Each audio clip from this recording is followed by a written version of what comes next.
Your WavyOcho, I'm gonna react to the real story behind the Lil Kim Hot 97 shooting. So I'm guessing she had a shooter like back in the day, and this and and and Little Kim and Foxy Brown beef. I never listened to Foxy Brown, by the way. So yeah. Pop star divas. Lil Kim, known for her barely there outfits. Foxy Brown, for her no-nonsense lyrics. Now, what began as a war Both of from words Brooklyn, by the way.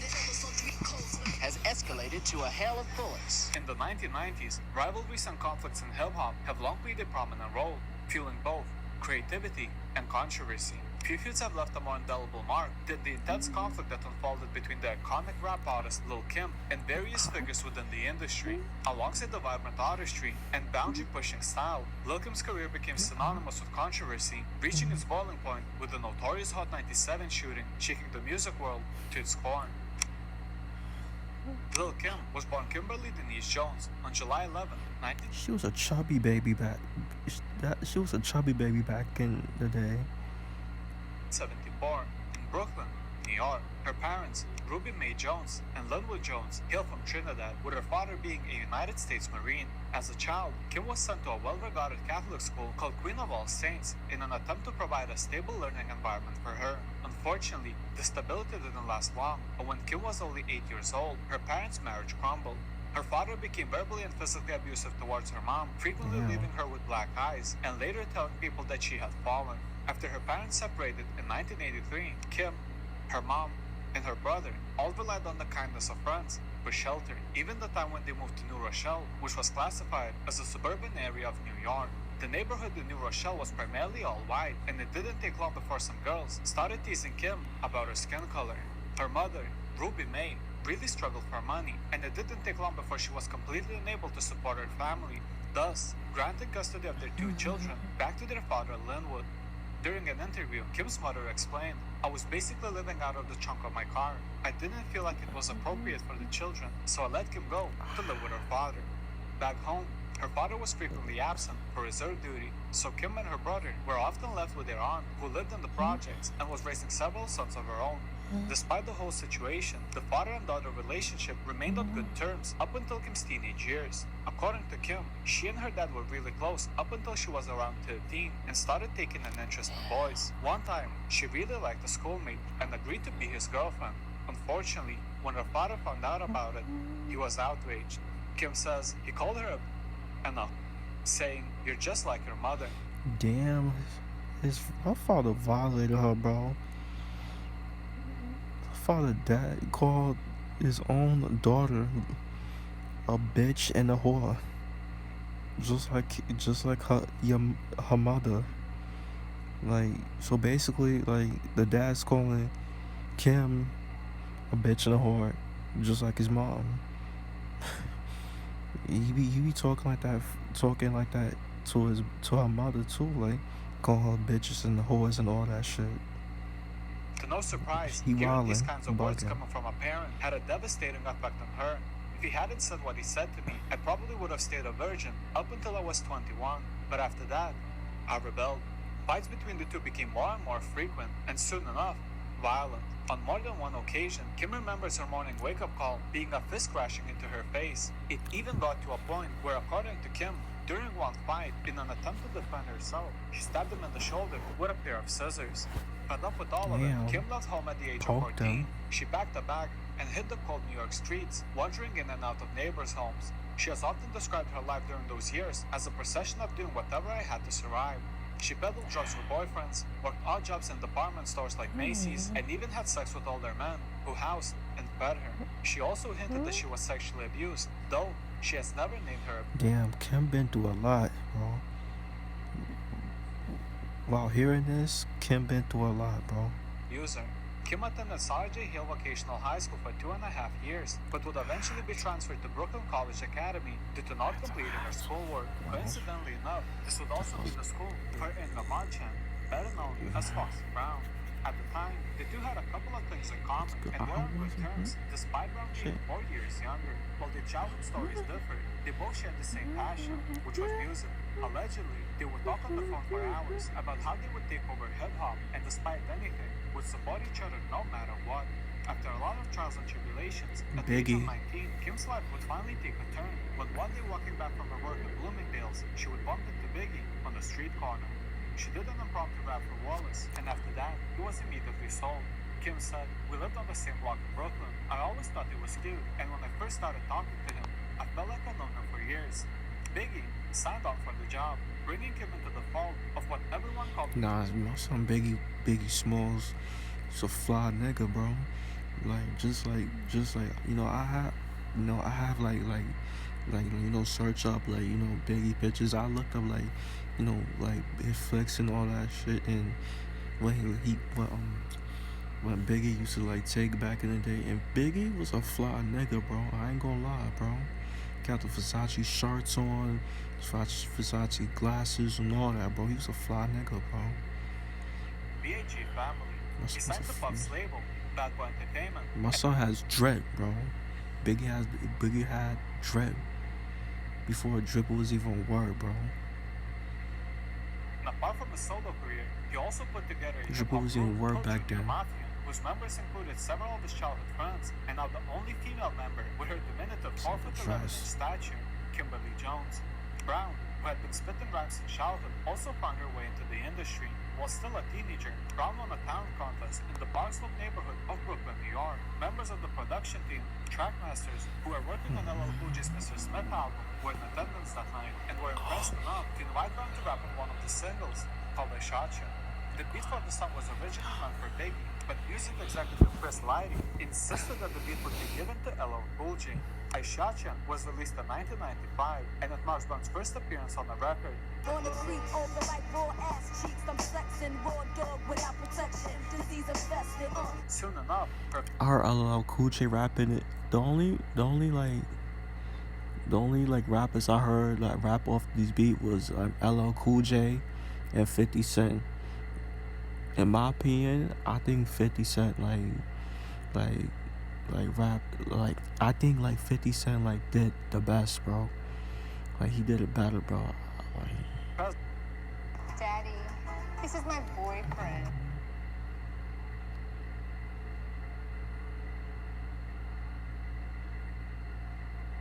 One and only Jay-Z. The same year, Kim would be featured on hits like Players Anthem and Get Money, fully securing her position as the first lady of the Junior Mafia crew. I used to pack Macs and Cadillacs, now I pimp gats in the axe. Watch my niggas back. However, according to DJ Clark Kent, in the very beginning of what would become Junior Mafia, Daddy O was one of the orchestrators of Junior Mafia, had Foxy going into Junior Mafia.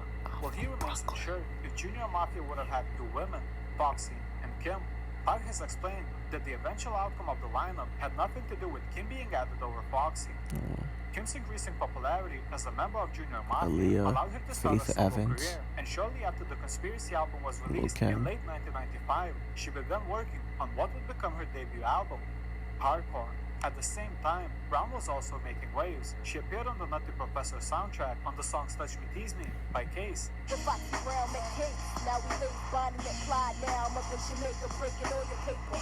And Ain't No by Jay-Z. So I stayed deep. What I move, just keep me laced in the illest snake. Foxy Brown. Back rubs in a French tub. With only a few singles out, labels noticed her potential and immediately started a bidding war. At the beginning of 1996, Foxy landed a deal with Def Jam Records, adding then 17-year-old rapper to their roster. Right before signing to the label, both of them appeared on Total's single called No One Else. Brown nigga, chromed out six of shit.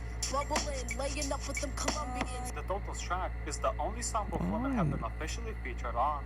At this point, both Brooklyn natives were starting to see some success in their work and knew that the only way to push it further was to finally release an album. On November 12, 1996, Lil' Kim released her debut album, titled Hardcore. The album consisted of 15 tracks, with special appearances from Diddy, Jermaine Dupri, Jay-Z, and Lil C's. It peaked at number 11 on the Billboard 200, sold 78,000 copies in its first week, and in 2001 was certified double platinum. Only a week later, on November 19, Foxy Brown released her debut album, called El Mana. The album was groundbreaking. It peaked at number 7 on the Billboard 200, sold 128,000 copies in its first week, and became platinum within 2.5 months. Moreover, it became the highest debut for a solo rap album by a woman, breaking the previous record, which was set by Lil Kim only a week prior.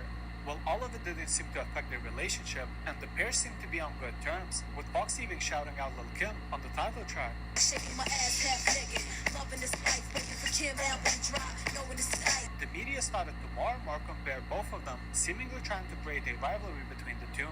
In 19... Damn, they do that. The media try to do that with every female artist, bro. They did it to Cardi B and Nicki, bro, and they did it, and they did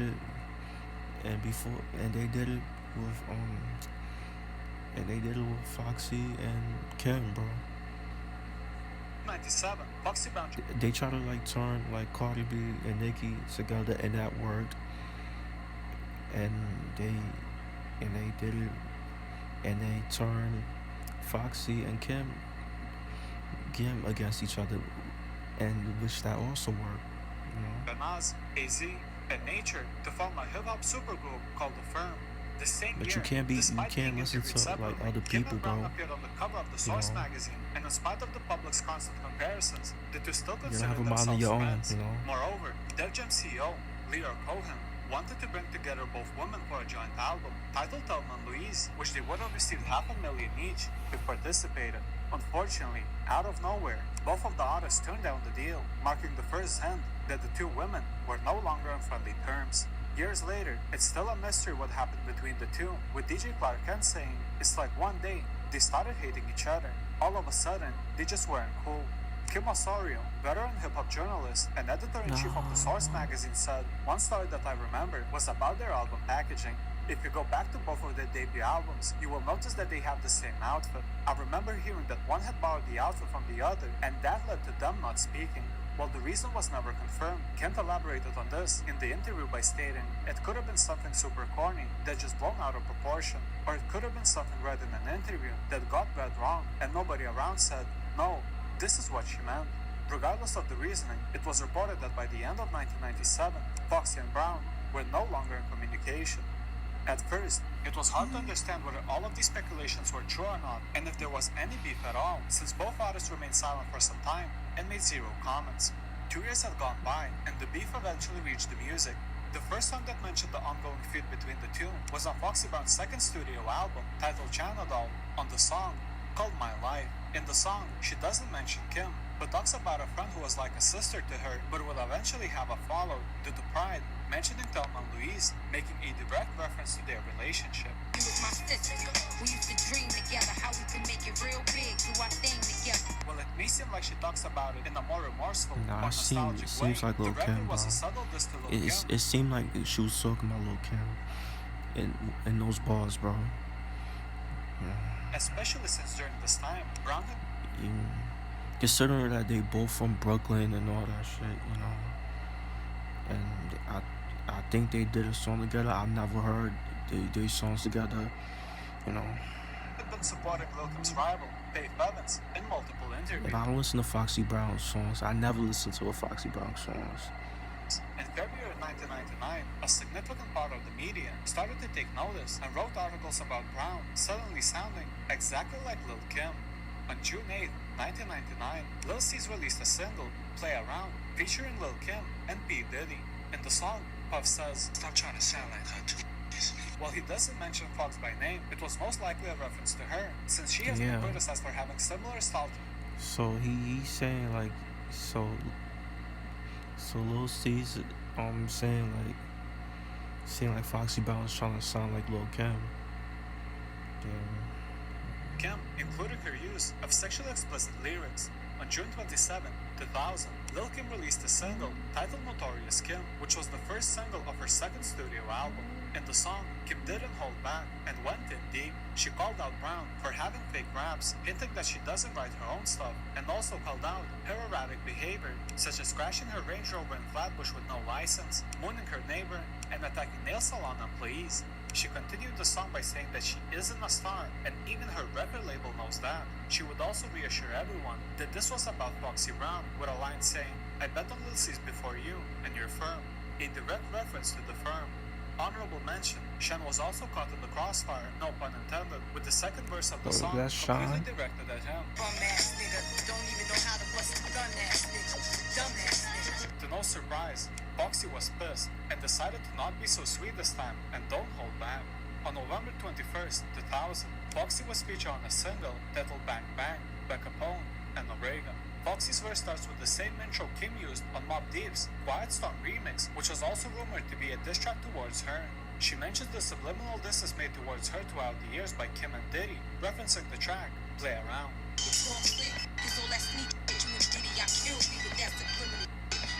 The most troubling part of the diss happens when Brown starts to mock Kim for publicly mourning Biggie's death. The lyrics to Bang Bang read, She violated, bro. She's talking about hop off Biggie. let Biggie rest in peace. Bitch, do you. So she basically, I think Foxy basically saying like you're saying like she's exploiting. she Lil Kim is so Foxy. Like just reading this like line, like reading this bar, like she's basically saying like you know Lil Kim is like feeding off of Biggie, you know, like trying to come up, like coming off, like, you know, like basically like using Biggie for clout, you know. Sting Kim, and what know seemed what I just mean? like a light back and forth with each other quickly took a dark turn. While the situation escalated beyond it should have, this wasn't the end. On February 25th, 2001, the beef reached a new peak with devastating losses. At around 3 p.m., Lil Kim was leaving New York radio station Hot 97 when a fight broke out between two groups of 3 men. One of the men in the groups was Capone, one half of Capone and Orega, who was also Foxy Brown's friend. They were entering the Hot 97 building in promotion of interview with DJ Clue's new album, The Professional 2, which happened to also feature Lil Kim. What might have seemed as a verbal argument at first quickly turned into a full-blown shootout. More than 20 shots were fired, and one of the Capone's entourages, Efrain Ocasio, was shot in the back. While both of the parties, Lil Kim and Capone, denied any involvement in the shooting, police found the motive and ruled out it was a result of the verses Foxy recited in Bang Bang. Shaken up by the incident, Foxy tried to reach out to Lil Kim in hopes of settling a truce, and even appeared on TV talking about the situation live. I just don't think somebody should get killed before people realize that a change has to happen. It was outside New York City radio station Hot 97 last week. Police That shit escalated, man. Damn. say it was Lil Kim's posse versus friends of Foxy Brown.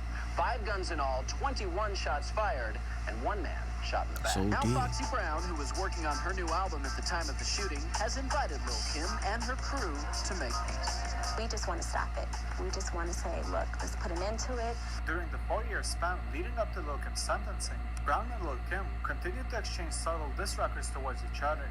In 2003, Foxy Brown during an interview claimed that Lil Kim was jealous that Biggie was to include Brown in his Junior Mafia collective, to which Kim didn't respond. In her final regards to the dispute, Brown stated, "Kim is the only female artist that keeps me on my toes. She's the only one that I can look at, and any other artist that says that they don't have that one person that keeps them driven is lying." On March 17, 2005, Lil Kim was convicted of 3 counts of conspiracy and 1 count of perjury for lying to a federal grand jury about her and her friend's involvement in the shooting. During the trial of her co-manager, Damian D. Rock Butler, and her bodyguard, Saif Gutta Jackson, she testified not to have known that they were at the scene. However, video footage from a security camera placed all 3 at the scene, exiting the building. This directly contributed testimony before the grand jury, and in July, Kim was sentenced to 1 year in prison and 3 years of probation. Butler and Jackson pleaded guilty to gun charges. Jackson was sentenced to 12 years in prison as a part of a plea deal in which he admitted to firing at least 20 rounds during the incident. After serving about 12 months, Kim was released from prison on July 3rd, 2006. Following her release from prison, Lil Kim no longer acknowledged Brown, years later in an interview saying, "I don't even know her, and when I say that, I don't even know who she is these days. I wouldn't even know what her voice sounds like." Brown, on the other hand, has continuously targeted Lil Kim as a prime basis in her music and concert venues since her release. The two have been going back and forth with each other for years now, making this an even longer female version of Ja Rule versus 50 Cent, and marking it as one of the most notorious female rap beefs in hip-hop history. Okay, yeah, that's the vid. So yeah, let me know what y'all think about this Little Kim and Foxy Brown like beef that they had, bro. Like did they even squash the beef? Did they even like squash it? Like let me know, bro. Did they even squash it? Or did they not, bro? They still holding grudges like 20 something years later. Ah!